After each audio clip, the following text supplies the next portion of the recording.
ଓଲାବେ ମୋ ଗାଡିରୁ। ଆରେ ତୁ ଏତେ ଠକ? ଆରେ ଶୁଣୁ, ଅନ୍ୟକୁ ଯିଏ ଠକେଇ ତାର ଯେତେବେଳେ ଯାଏ ସୁଧ ମୂଳ ହେଇକି ଯାଏ।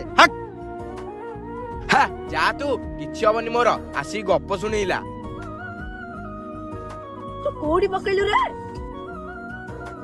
କଣ ହେଲା କି ରେ? ଭାଇ ତାଙ୍କ ଘରେ ଦେଇଥିଲେ 500 ଟଙ୍କା ସଉଦା କିଣିବା ପାଇଁ, ସେ ହଜେଇ ଦେଇଛି। ଶୁଣୁ, ପରକୁ ଯିଏ ଠକିବ ତାର ଏମିତି ହବ। ସେଦିନ କଣ କହୁଥିଲୁ? ହଁ ଭାଇ, ସେଦିନ ମୁଁ ଲୋଭରେ ବୁଝିପାରୁନଥିଲି, ମୋର ଭୁଲ ହେଇଗଲା। ଜାଣିପାରିଲଟି ଅନ୍ୟକୁ ଠକିଲେ କଣ ହୁଏ? ମତେ ଭୁଲ ମାଗନା। ଯୋଉ ଲୋକ ଆମକୁ ବିଶ୍ୱାସରେ ବାକି ଦଉଛି ତାକୁ ଭୁଲ ମାଗି ତା ପଇସା ଦେଇକି ଆ। ମଉସା, ଆପଣଙ୍କର 90 ଟଙ୍କା ବାକି ଥିଲା।